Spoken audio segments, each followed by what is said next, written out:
Furniture, ಹೀಗೆ ಆಮೇಲೆ furniture,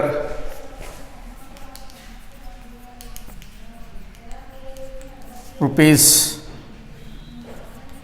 3000,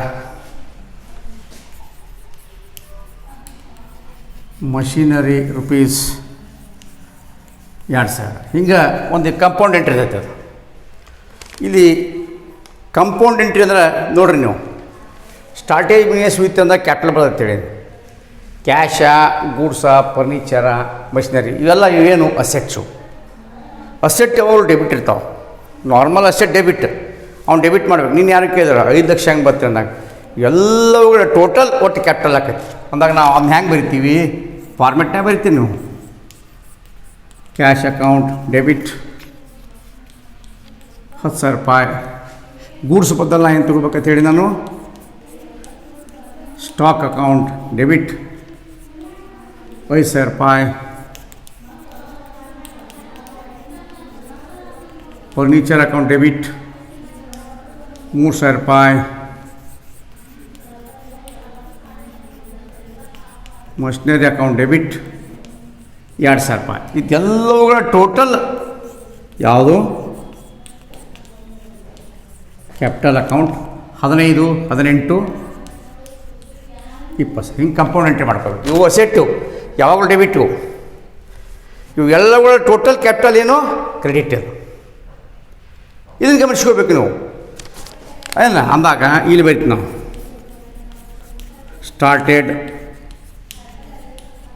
business with cash,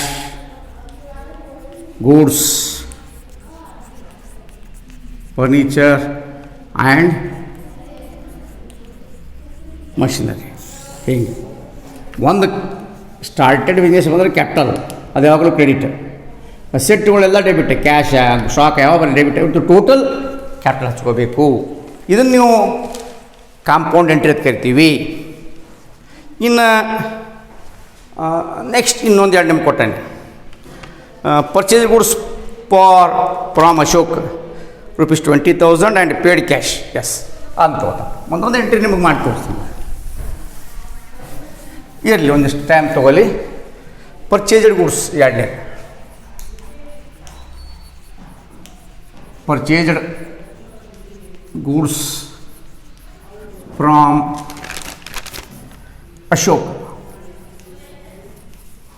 and rupees 20,000 and paid cash rupees 10,000 ರೂಪಾಯಿ. ಈ ಶಬ್ದ ಪರ್ಚೇಸ್ಡ್ ಗೂಡ್ಸ್ ಅಂತೂ ಬತ್ತು. ಪರ್ಚೇಸ್ ಗೂಡ್ಸ್ ಅಕೌಂಟ್ ಬರ್ತಾರ ನಾವೇನಬೇಕು, definitely purchase account debit. Purchase account ಹಾಕೋಬೇಕು. ಎಷ್ಟು ಕಿಮ್ಮತ್ತಿಂದ ಪರ್ಚೇಸ್ ಮಾಡಿದ್ವು ಅಶೋಕ್ನಿಂದ? 20,000 ರೂಪಾಯಿ. ನೋಡಿರಿ, 20,000 ರೂಪಾಯಿ ಪರ್ಚೇಸ್ ಮಾಡಿದ್ವು ಅಶೋಕ್ನಿಂದ. ಬಟ್ ಎಷ್ಟು ಕ್ಯಾಶ್ ಕೊಟ್ಟಿದ್ದೀವಿ ನಾವು? 10,000. ಇನ್ನು 10,000 ಕೊಡಬೇಕಲ್ಲ. ಅವಾಗ 2 ಎಂಟ್ರಿ ಬರ್ತಾವೆ ಇಲ್ಲಿ. ಇದನ್ನೇ ಕಂಪೌಂಡ್ ಎಂಟ್ರಿ ಅನ್ನೋದು ನಾನು. Purchase goods from Ashoka and paid cash 10 ಅಂದಾಗ 10 ಹಚ್ತಿದ್ವು.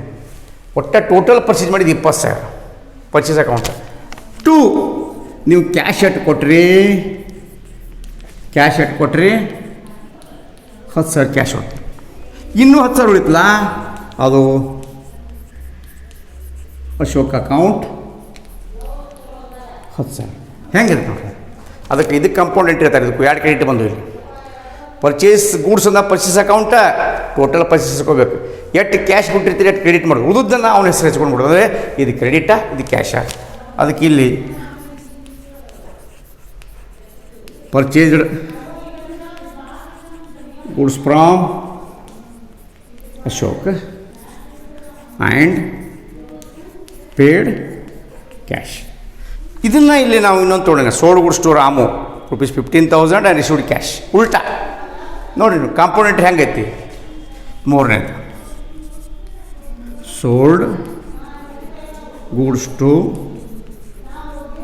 ರಾಮು ಏನು ಸೋಲ್ಡ್ ಗೂಡ್ಸ್ ಟು ರಾಮು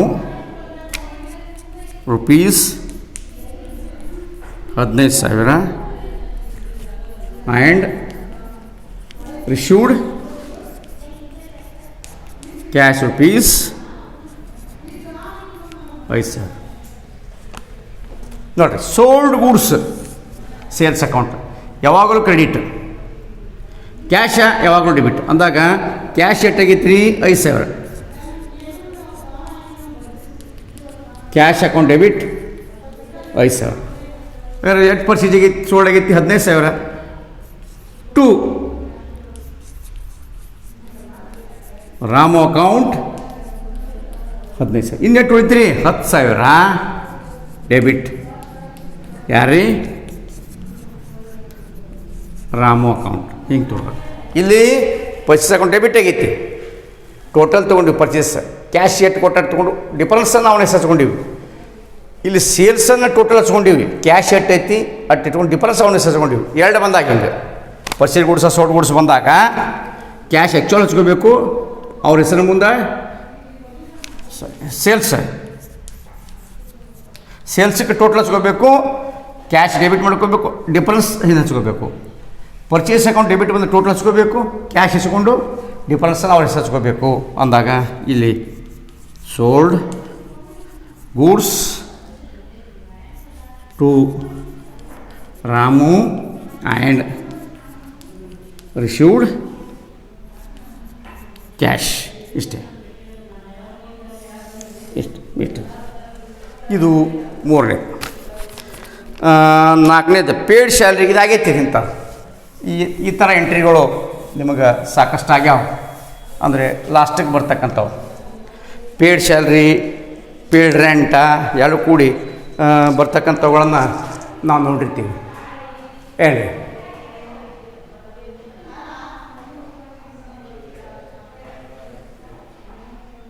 ಇಲ್ಲಿ ಪೇಯ್ಡ್ ಸ್ಯಾಲ್ರಿ ಅಂದಾಗ ತೋಳು ಪೇಯ್ಡ್ ನಾಲ್ಕನೇದು, paid salary rupees 2,000, rent rupees 3,000. Paid ಇದ್ದಾಗ ಯಾವಾಗಲೂ ಕ್ಯಾಶ್ ಕ್ರೆಡಿಟ್ ಆಗುತ್ತದೆ. ನಾನು ಹೇಳಿದ್ದೇನು, ಪೇಯ್ಡ್ ಇದ್ದಾಗ ಯಾವಾಗಲೂ ಕ್ಯಾಶ್ ಕ್ರೆಡಿಟ್ ಆಗುತ್ತದೆ. ಅಲ್ಲಿ ಬಂದಂಥ ಎಕ್ಸ್ಪೆನ್ಸಸ್ಗಳು ಡೆಬಿಟ್ ಆಗುತ್ತವೆ. ವ್ಯಕ್ತಿ ಮತ್ತು ಎಕ್ಸ್ಪೆನ್ಸಸ್ ಬಂದ್ರೆ ಎಕ್ಸ್ಪೆನ್ಸ ಡೆಬಿಟ್ ಆಕತಿ. ಇವು ಎಕ್ಸ್ಪೆನ್ಸಸ್ ಬರಲಿಲ್ಲ, ವ್ಯಕ್ತಿ ಬಂದಿದ್ರೆ ವ್ಯಕ್ತಿ. Paid to Ramu, paid to Ramu ಅಂದ ಕ್ಯಾಶ್ ಕ್ರೆಡಿಟ್ ಆಯ್ತು, ರಾಮು ಬಂದ. ಪೇಯ್ಡ್ ಟು ರಾಮು ಸ್ಯಾಲ್ರಿ ಅಂದ್ರೆ ಸ್ಯಾಲ್ರಿನೂ ಬಂದ, ರಾಮುನೂ ಬಂದ. ಅವಾಗ ರಾಮುನು ಬಿಡಬೇಕು, ಸ್ಯಾಲ್ರಿ ಡೆಬಿಟ್ ಮಾಡ್ಕೋಬೇಕು, ಕ್ಯಾಶ್ ಕ್ರೆಡಿಟ್ ಮಾಡ್ಕೋಬೇಕು ಅಂದಾಗ ಇಲ್ಲಿ salary account debit, rent account debit 2,000, 3,000 to cash account 5,000. ಹಿಂಗಿದು compound entry. Paid salary, rent ಇಷ್ಟೇ. ಇನ್ನು ಇನ್ನೊಂದು ಎಂಟ್ರಿಯನ್ನು ನಾನು ನೋಡೋಣ. ಇವು ಕಾಂಪೌಂಡ್ ಎಂಟ್ರಿಗಳು ಇವು ಬರ್ತಿರ್ತಾವೆ. ಇವು ಅದಕ್ಕೆ ನಾನು ಸಪ್ರೇಟಾಗಿ ಮಾಡೀನಿ. ಇವನ್ನ ಇಲ್ಲೈತೆ ನೋಡ್ರಿ. Paid cash to Ramu rupees 9,500. Yes, ಇದು ಬಂದಾಗ paid cash to Ramu rupees 9,500 in full settlement of his account rupees 10,000. ಇದರ ಅರ್ಥ ಏನಪ್ಪ? ರಾಮುನಿಗೆ ನಾವು 9,500 ರೂಪಾಯಿನೂ ಕೊಟ್ಟಿವಿ, ಅವನಿಗೆ 10,000 ರೂಪಾಯಿ ಕೊಡಬೇಕಾಗಿತ್ತು. ಹೆಂಗೆ ಹೇಳ್ತದೆ ನೋಡಿರಿ, ರಾಮನಿಗೆ 9,500 ಕೊಟ್ಟಿವಿ. ಇನ್ನು ಫುಲ್ ಸೆಟಲ್ಮೆಂಟ್ ಅಂದರೆ ಮುಕ್ತಾಯಗೊಳಿಸೋದು. ಅದನ್ನು ಮುಕ್ತಾಯಗೊಳಿಸಬೇಕಾಗಿತ್ತು. ಆ ಮುಕ್ತಾಯಗೊಳಿಸೋ ಸಲುವಾಗಿ ರಾಮನಿಗೆ ನಾವು 9,500 ಕೊಟ್ಟಿದ್ದೀವಿ. ಅಂದರೆ 500 ರೂಪಾಯಿ ನಮಗೆ ಅವ ಡಿಸ್ಕೌಂಟ್ ಬಿಟ್ಟ. ಈ ಒಂದೇ ಎಂಟ್ರಿ ಮಾಡೋದು ನಾವು. ಪೇಯ್ಡ್ ಕ್ಯಾಶ್ ನಾನು ಮ್ಯಾಗೂ ಪೇಯ್ಡ್ ಐತಿ. ತಳಗೂ ಪೇಡ್ ಐತಿ. ಪೇಡ್ ಕ್ಯಾಶ್ ಟು ರಾಮು ವ್ಯಕ್ತಿ ಬಂದಾನ, ಎಕ್ಸ್ಪೆನ್ಸಸ್ ಬಂದಿಲ್ಲ. ಇಲ್ಲಿ ಪೇಡ್ ಎಕ್ಸ್ಪೆನ್ಸಸ್ ಬಂದಾವೆ, ಅವಾಗ ನಾವು ಎಕ್ಸ್ಪೆನ್ಸಸ್ ಡೆಬಿಟ್ ಮಾಡ್ಕೊಂಡಿದ್ದೀವಿ, ಕ್ಯಾಶ್ ಕ್ರೆಡಿಟ್ ಮಾಡಿದ್ವಿ. ಇಲ್ಲಿ ಕ್ಯಾಶ್ ಕ್ರೆಡಿಟ್ ಆಕತ್ತೆ, ಕ್ಯಾಶ್ ಇಲ್ಲಿ ಕ್ರೆಡಿಟ್ ಆಕತ್ತೆ, ಡೆಬಿಟ್ ಆಗೋದು ಇಲ್ಲಿ ಸ್ಯಾಲ್ರಿ ಆಗೈತೆ, ಆದರೆ ಇಲ್ಲಿ ಎಕ್ಸ್ಪೆನ್ಸಸ್ ಇಲ್ಲ. ಅದಕ್ಕೆ ನಾವು ಏನು ಮಾಡ್ತೀವಿ, ರಾಮು ಅಕೌಂಟ್ ಡೆಬಿಟ್. ರಾಮುಗೆ ಎಷ್ಟು ಕೊಡ್ಬೇಕಾಯ್ತಪ್ಪ, 10,000 ಕೊಡ್ಬೇಕಾಯ್ತು. ದೊಡ್ಡ ಅಂಕಿ ಹೆಸರಿನ ಮುಂದೆ ಇಟ್ಬಿಡೋದು. 2 ಕ್ಯಾಶ್ ಎಷ್ಟು ಕೊಟ್ಟಿದ್ದೀವಿ ನಾವು, 9,500 ಕೊಟ್ಟಿದ್ದೀವಿ. 2 ಡಿಸ್ಕೌಂಟ್ ಅಕೌಂಟ್ ಎಷ್ಟು ಕೊಟ್ಟಿವಿ, 5. ನಾನು ಹೇಳಿದ್ದೆ ಹಿಂಗೆ ಫುಲ್ ಸೆಟಲ್ಮೆಂಟ ಡಿಸ್ಕೌಂಟ ಬಂದ್ರೆ ಕ್ಯಾಶ್ ಕೂಡ ಡಿಸ್ಕೌಂಟ್ ಇರ್ತೈತಿ, ಗಮನಿಸ್ಕೋಬೇಕು. ಕ್ಯಾಶ್ ಕೂಡ ಡಿಸ್ಕೌಂಟ್ ಇರ್ತೈತಿ, ಡಿಸ್ಕೌಂಟ ಸಪ್ರೇಟಾಗಿ ಇಡೋದಿಲ್ಲ. ಅದಕ್ಕೆ ಇಲ್ಲಿ paid cash to Ramu and discount received. ನೋಡಿರಿ, ಕ್ರೆಡಿಟ್ ಇದ್ರೆ ರಿಸೀವ್ಡ್, ಡೆಬಿಟ್ ಇದ್ರೆ ಅಲೌಡ್. ಅದಕ್ಕೆ ನಾನು ಹೇಳೋದು, ಪೇಡ್ ಬಂದರೆ ಕ್ಯಾಶ್ ಆಗೋದು ಕ್ರೆಡಿಟ್, ಪೇಡ್ ಬಂದರೆ ಕ್ಯಾಶ್ ಆಗೋದು ಕ್ರೆಡಿಟ್, ಪೇಡ್ ಬಂದರೆ ಕ್ಯಾಶ್ ಆಗೋದು ಕ್ರೆಡಿಟ್. ಎಕ್ಸ್ಪೆನ್ಸಸ್ ಇದ್ರೆ ಮ್ಯಾ ಎಕ್ಸ್ಪೆನ್ಸಸ್ ಆರ್ ಎಕ್ಸ್ಪೆನ್ಸಸ್ ಇಲ್ಲ, ವ್ಯಕ್ತಿ ಇದ್ರೆ ವ್ಯಕ್ತಿ ಫುಲ್ ಸೆಟಲ್ಮೆಂಟ್ ಬತ್ರ ಅವ್ನು ಫುಲ್ ಅಮೌಂಟ್ ತಗೋಬೇಕು ಅಂತ. ಇಲ್ಲಿ ಮುಂದೆ ಇನ್ನೂ ಉದಾಹರಣೆಗಳದಾವೆ, ಇಲ್ಲೇ ಐತೀನಿ. ಇದು ಪೇಡ್ದು ಹಾಕಿದೆ. ಸ್ವಲ್ಪ ಇವನ್ನ ಎಂಟ್ರಿ ಬರ್ಕೋರಿ ಬಂದು ನೋಟ್ಬುಕ್ನಾಗ ಬರ್ಕೊಂಡು ಆಮೇಲೆ ನೋಡ್ಕೊಂಡು ನಿಮಗೆ ತಿಳಿತೈತಿ. ಅದು 6ನೇ ಎಂಟ್ರಿ ಬಂದು 7 ಎಂಟ್ರಿ ಮಾಡ್ಯಾನ. 6ನೇ ಎಂಟ್ರಿ ಏನೈತೆ ರೀ, ಎಸ್ ರಿಸೀವ್ಡ್, ಇದಕ್ಕೆ ವಿರುದ್ಧ received cash from Rani. Rani rupees 9,800 in full settlement. ನೋಡಿ, ಸೆಟಲ್ಮೆಂಟ್ ಶಬ್ದ ಬಂದಾಗ ಟೋಟಲ್ ಅಮೌಂಟನ್ನು ಇಟ್ಕೋಬೇಕಿಲ್ಲಿ. ಟೋಟಲ್ ಅಮೌಂಟನ್ನು ಇಟ್ಕೊಂಡು ಕ್ಯಾಶ್ ಇಟ್ಕೊಂಡು ಇದರಾಗ ಕ್ಯಾಶ್ ಮೈನಸ್ ಮಾಡಿ ಡಿಸ್ಕೌಂಟ್ ಅಮೌಂಟ್ ಕೊಟ್ಟಿದ್ದಂದ್ರೆ ಇವೆರಡು ಕೂಡಿ ಟೋಟಲ್ ಅಮೌಂಟ್ ತೊಗೋಬೇಕು. ಇಲ್ಲಿ ಟೋಟಲ್ ಅಮೌಂಟ್ ಫುಲ್ ಸೆಟಲ್ಮೆಂಟ್ ಕೊಟ್ಟು ಟೋಟಲ್ ಅಮೌಂಟ್ ಇರುತ್ತೆ. Settlement of her account rupees 10,000. ನೋಡಿ, ಈಗ ಪೇಡ್ ಕ್ಯಾಶ್ ಇದ್ದಾಗ ಕ್ಯಾಶ್ ಕ್ರೆಡಿಟ್ ಆಗಿದೆ, ಡಿಸ್ಕೌಂಟ್ ಅದು ಕೂಡ ಬಂದೈತೆ. ಇಲ್ಲೇ ಗಮನಿಸ್ಕೊಂಡು ಬಿಡೋದು, ರಿಸೀವ್ಡ್ ಕ್ಯಾಶ್ ಇದ್ದಾಗ ಡೆಬಿಟ್ ಆಗೈತೆ. 10,000 ರೂಪಾಯಿ ನಾವು ಇಸ್ಕೋಬೇಕಾಗಿತ್ತು, ನಮ್ಗೆ 9,800 ಕೊಟ್ಟಂದು 200 ರೂಪಾಯಿ ಡಿಸ್ಕೌಂಟ. ಆದರೆ ಯಾವಾಗಲೂ ಕ್ಯಾಶ್ ಕೂಡ ಡಿಸ್ಕೌಂಟ್ ಇರ್ತೈತಿ. ಫುಲ್ ಸೆಟಲ್ಮೆಂಟ ಡಿಸ್ಕೌಂಟ್ ಬಂದರೆ ವ್ಯಕ್ತಿ ಮುಂದೆ ದೊಡ್ಡ ಅಂಕಿ ಇಡಬೇಕಂತೇಳಿ ನಾವು. ವ್ಯಕ್ತಿ ಮುಂದೆ ದೊಡ್ಡ ಅಂಕಿ ಇಟ್ಟಿಟ್ಟು 10,000. ಇಲ್ಲಿ ವ್ಯಕ್ತಿ ಯಾರಿಲ್ಲೇ ರಾಣಿ ಕ್ರೆಡಿಟ್ ಆಯ್ತು ಅಂದಾಗ cash account debit 9,800. Discount account debit 200. To Rani account total entry 10,000. ನೋಡ್ರಿ, ವ್ಯಕ್ತಿ ಮುಂದೆ ದೊಡ್ಡ ಅಂಕಿ ಇಟ್ಟು 10,000 ಇಟ್ಟಿವಿ, ಕ್ಯಾಶ್ ಇಟ್ಟು ಡಿಫರೆನ್ಸ್ 200. ಡಿಸ್ಕೌಂಟ್ ಅಂದರೆ ಡಿಸ್ಕೌಂಟ್ ಕ್ಯಾಶ್ ಹೊಡೆದೇ ಇರ್ತೈತಿ. ರಿಸೀವ್ಡ್ ಇದ್ದಾಗ ಡೆಬಿಟ್ ಆಕೈತಿ, ಪೇಡ್ ಇದ್ದಾಗ ಕ್ರೆಡಿಟ್ ಆಕೈತಿ. ಪೇಡ್ ಇದ್ದಾಗ ವ್ಯಕ್ತಿ ಡೆಬಿಟ್ ಹಾಕಲ್ಲ, ರಿಸೀವ್ಡ್ ಇದ್ದಾಗ ಇದಾಕೈತಿ. ಇದನ್ನು ಗಮನಿಸ್ಕೋರಿ ನೀವು, ಯಾಕಂದರೆ ಫುಲ್ ಸೆಟಲ್ಮೆಂಟ್ ಬಂದ ದೊಡ್ಡ ಅಂಕಿ ವ್ಯಕ್ತಿ ಮುಂದೆ ಇಡೋದು, ಕ್ಯಾಶ ಡಿಫರೆನ್ಸ್. ಆದರೆ ಅದು ಮಾತ್ರ ನೆನಪಿಟ್ಕೋಬೇಕು, ಪೇಡ್ ಇದ್ದಾಗ ಕ್ಯಾಶ್ ಕ್ರೆಡಿಟ್ ಆತರ ವ್ಯಕ್ತಿ ಡೆಬಿಟ್ ಹಾಕೋಣ, ರಿಸೀವ್ಡ್ ಇದ್ದಾಗ ಕ್ಯಾಶ್ ಡೆಬಿಟ್ ಆತಂದ್ರೆ ವ್ಯಕ್ತಿ ಕ್ರೆಡಿಟ್ ಹಾಕೋಣ. ಅದಕ್ಕೆ ಒಂದು ಸ್ಪಾಟ್ ನೀವು ನೆನಪಿಟ್ಕೊಂಡ್ರೆ ಮುಗೀತು. Received cash and from Rani and allowed discount. Debit side ಬಂದರೆ ಅಲೌಡ್ ಅನ್ನಬೇಕು, ಕ್ರೆಡಿಟ್ ಸೈಡ್ ಬಂದರೆ ರಿಸೀವ್ಡ್ ಅನ್ನಬೇಕು. ಇದನ್ನು ಸ್ವಲ್ಪ ನೋಡ್ರಿ. ಇನ್ನು ನೆಕ್ಸ್ಟ್ ಇದೇ ಡಿಸ್ಕೌಂಟ್ ಮ್ಯಾಗ ಫುಲ್ ಸೆಟಲ್ಮೆಂಟ್ ಇರ್ತೈತಿ. ಆದ್ರೆ ಇಲ್ಲಿ ಫುಲ್ ಸೆಟಲ್ಮೆಂಟ್ ಕೊಡೋಂಗಿಲ್ಲ. ಫುಲ್ ಸೆಟಲ್ಮೆಂಟ್ ಅಂದಾಗ ದೊಡ್ಡ ಅಂಕಿ ಕೊಟ್ಟಿರ್ತಾನೆ. ಇಲ್ಲಿ ಫುಲ್ ಸೆಟಲ್ಮೆಂಟ್ ದೊಡ್ಡ ಅಂಕಿ ಕೊಡೋಂಗಿಲ್ಲ. ಬದಲಿಗೆ ಏನು ಕೊಡ್ತಾನವ, ಡಿಸ್ಕೌಂಟ್ ಅಂಕಿ ಕೊಡ್ತಾನೆ. ಅವಾಗ ನಾವು ಟೋಟಲ್ ಮಾಡ್ಕೊಳ್ಬೇಕು. ಹೆಂಗೆ ಇದನ್ನು ತೊಗೋತಾನೆ. Received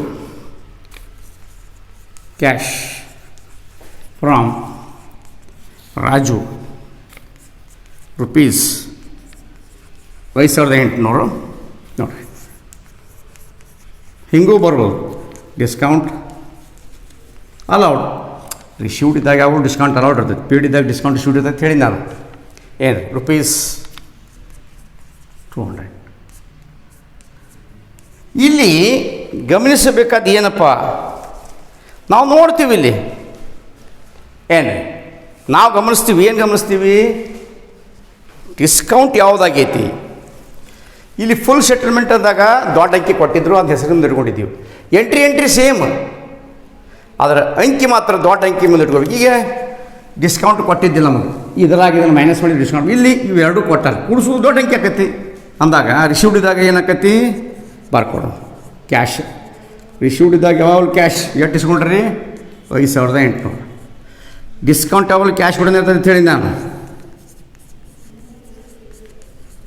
discount account debit 200.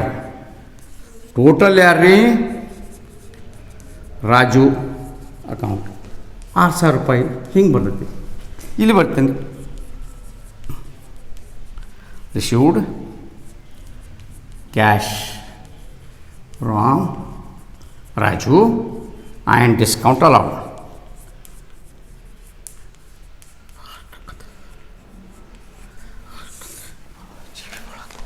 Last entry ಇದನ್ನು ನಾನು ಪೀರಿಯಡ್ ತೊಗೋತೀನಿ. ಇವು ಒಂದು 8 ಟೈಪ್ ಕಾಂಪೌಂಡ್ ಎಂಟ್ರಿ ನಿಮ್ಮಲ್ಲಿ ಒಂದು ಇರ್ತೈತೆ, ಒಟ್ಟು ಒಂದು ಎಂಟ್ರಿ ಇರ್ತೈತೆ. ಅದಕ್ಕೆ 8 ನಿಮಗೆ ಸಪ್ರೇಟಾಗಿ ತಿಳಿಸಿ ನಾನು. Paid cash to Raghu